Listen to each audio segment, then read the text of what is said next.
It isn't pretty, elegant, or finely engineered, but its toughness, reliability, and simplicity have made it the most manufactured gun in history.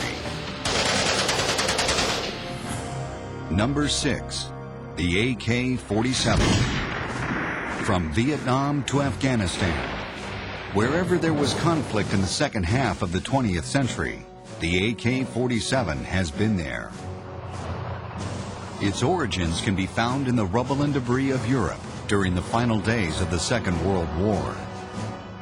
The Nazis had realized that a better gun was needed for street fighting. But their Sturmgewehr, or assault rifle, came too late to save the Germans.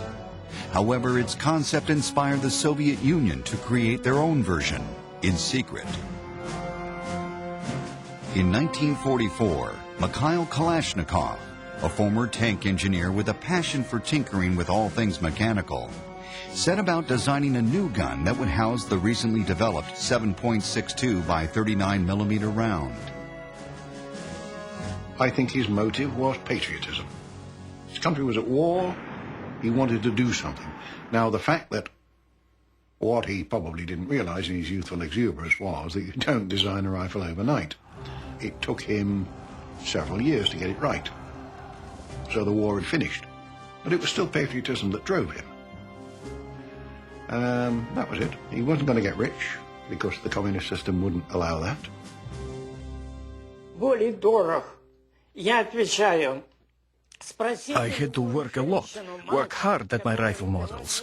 I had to create them in a very difficult situation, and they are as dear to me as children are to their mother.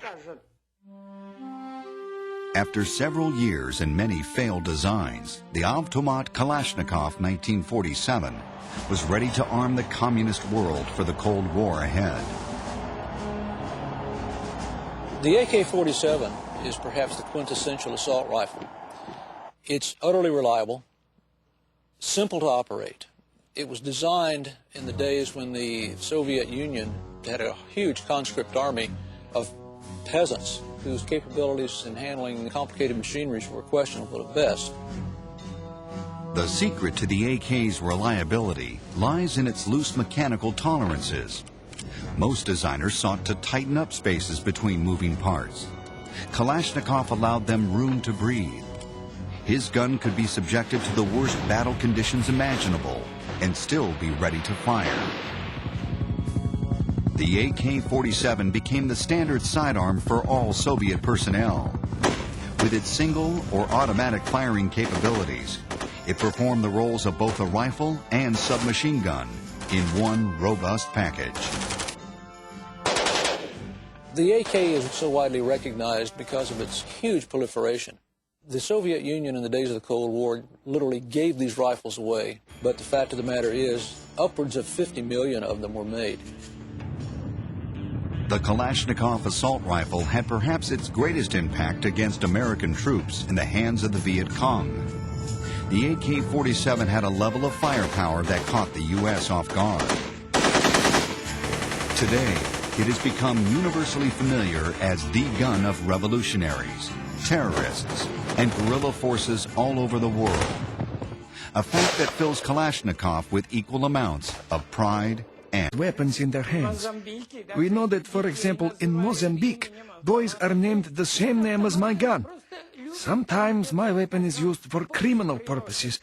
It is very frustrating, but how can we help it? Designers are not to blame. I think to us in the free world, the AK-47 symbolizes communism.